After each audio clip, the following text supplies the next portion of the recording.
I don't know if this is something other people can relate to, but I have this weird mental association between the Mega Man games and the late 2000s/early 2010s internet. It felt like if you frequented any gaming space during this time period, you'd just constantly be bombarded with mentions of Mega Man. And this is especially true on YouTube. The Ruby Spears adaptation would go on to serve as prime YTP/meme material and would result in artistic masterpieces like Pharaoh Man is Awesome. Now I've got your power! YTMV Kung Fu Cutman.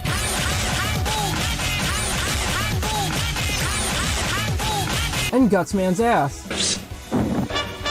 Oh yeah, and game review channels would just never stop talking about the franchise, as exemplified by the now famous Sequelitis video on the first Mega Man X. A video that was revolutionary at the time, and would go on to serve as the common ancestor to all modern game design analysis videos, and the source of a bunch of really easy dunks on Aaron Hansen. But you see, there's one piece of online Mega Man content that simply put, can't be beat.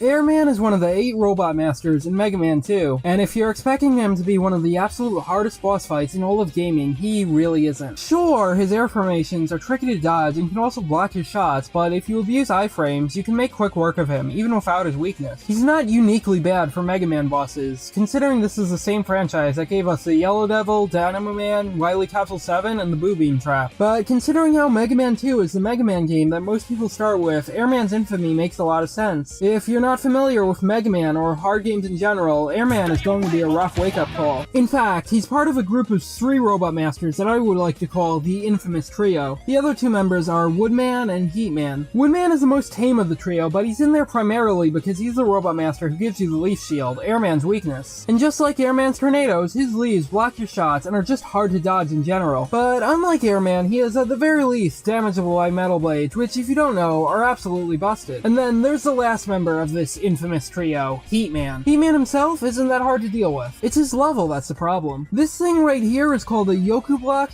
/ disappearing block. Yoku blocks are, more often than not, used in really precise platforming challenges where one small misstep means you fall to your death. And the Yoku block section in He-Man stage that takes place over a river of lava is quite possibly the most infamous one in the series. Not necessarily because it's the hardest one, but because it's most people's introduction to the concept. However, there is a saving grace. In Mega Man 2, there are 3 items you get from defeating Robot Masters that can be used to make platforming challenges significantly easier, and in particular, the second of these items can be used to basically just skip the worst part of He-Man stage with no effort. There's only one problem: the Robot Master you get it from.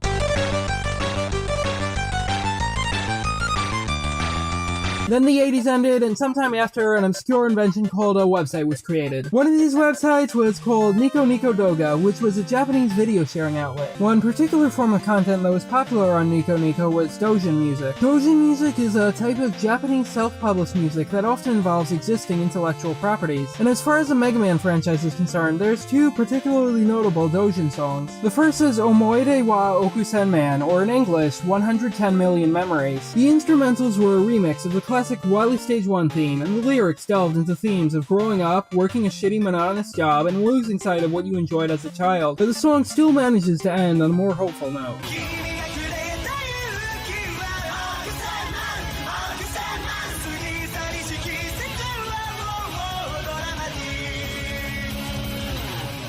And of course, the other notable Mega Man Doujin song is the very subject of this video, I Can't Beat Airman, or in Japanese, Airman ga Taosanai. The first version of the song was published on May 26, 2007 by Sarah Mikaru Titan, or Ceramic Titanium in English. This version was about a minute and a half long and established the song's first verse, its hook, and its chorus. The lyrics detail how the narrator keeps dying to the Yoku blocks in He-Man stage, but can use item number 2 because, surprise surprise, they can't beat Airman. The actual audio was just the instrumentals, and said lyrics were just text on screen, so the intent was for viewers to sing it themselves. There's even this cute little animation of Mega Man himself singing the song. But shortly after, a lyrical version would emerge in the form of a collaboration between multiple doujin groups, Team Nekocon, Sound Cyclone, and Syndicate. This version replaced the on-screen lyrics with Mega Man 2 gameplay footage and included a new verse that featured a plot twist that puts the likes of Seven, The Sixth Sense, and the usual suspects to shame. The narrator also can't beat Woodman. According to most secondary sources, this version was originally uploaded to Team Nekocon's website on June 1st, 2007, but I couldn't find the link to their website, so take that with a grain of salt. On June 7th, 2007, lyricist Nya Nya Nya would upload this version to their Nico Nico account, but it wouldn't be until July 1st where the most recognizable version of the song would come into existence.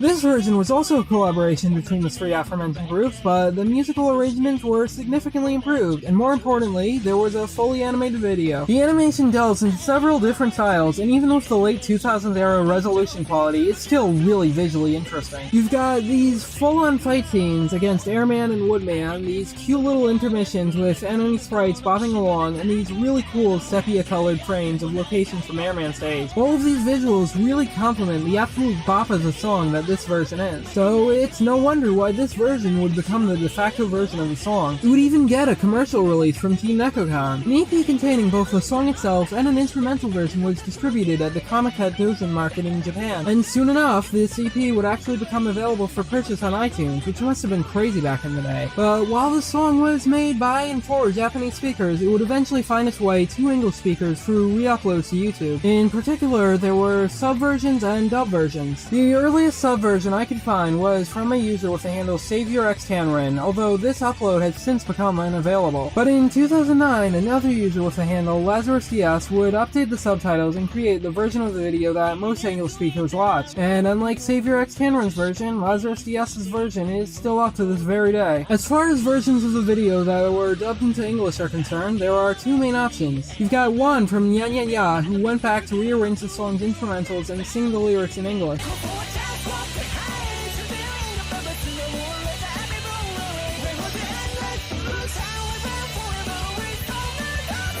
And you've got another one from Kiwi Kenobi that would go on to receive an animation of its own. If I only had the item number 2, it would make it so much easier to beat this level. But every time, somehow, every time I lose, I can't beat.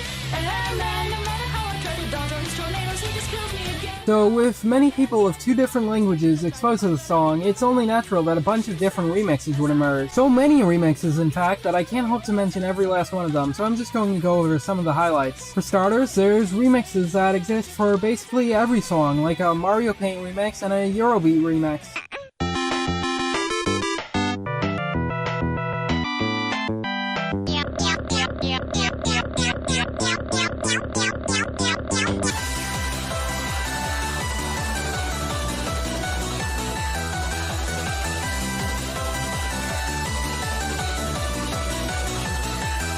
I'm just gonna say that Eurobeat remixes have gotten to the point where if you told me that someone took the entirety of the Iliad and the Odyssey and then made a Eurobeat version, I'd believe you. Another notable version is this one that has something to do with a Japanese weatherman named Yoshizumi Ishihara.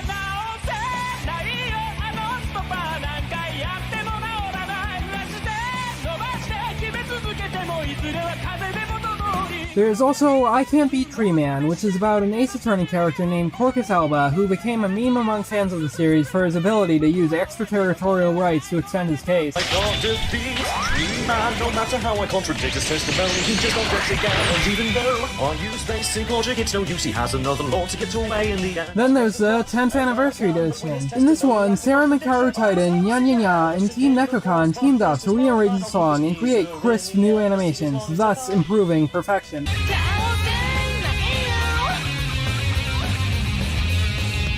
And both Airman Gatousenai and the aforementioned Okusen Man were also incorporated in a number of medleys of songs related to the Nico Nico website. If you're curious as to why I'm not showing any footage from any of these medleys, just know that they contain a song that says some stuff involving little girls that I don't want to give a platform. But the last version of the song that I want to talk about requires me to go down a dangerous rabbit hole that no mere mortal has managed to escape: the VTuber community. See, one time on a Mega Man 2 stream, the VTuber Korone was casually singing the song. Then a couple months later, she sang the song for the Hololive Super Expo 2022.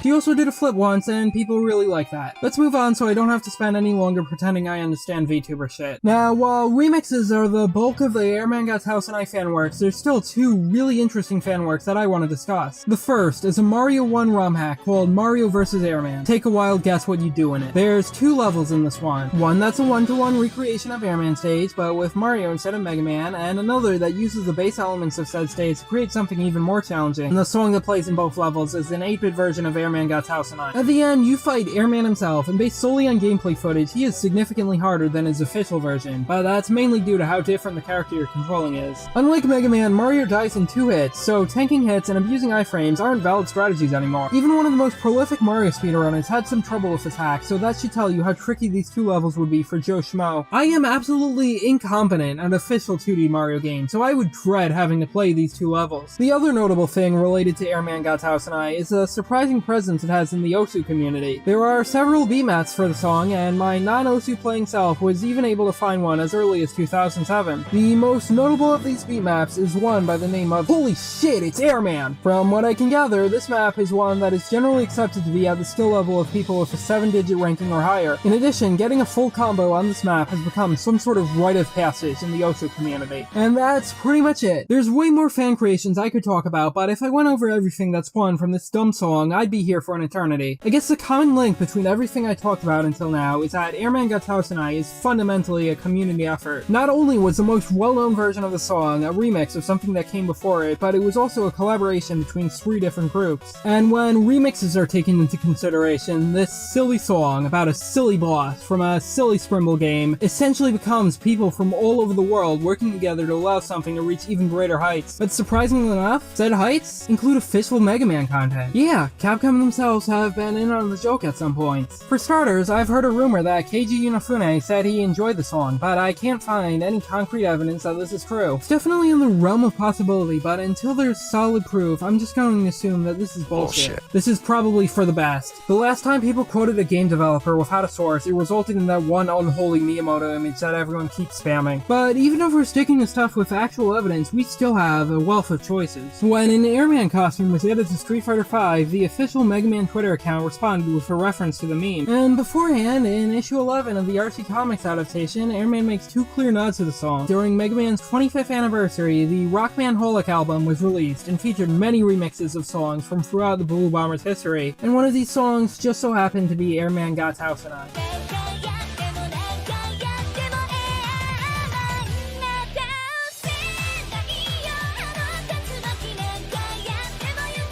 The song was even used in a 2013 event for the Rockman X-Over video game. I've never heard of that game before. I wonder if it's any good.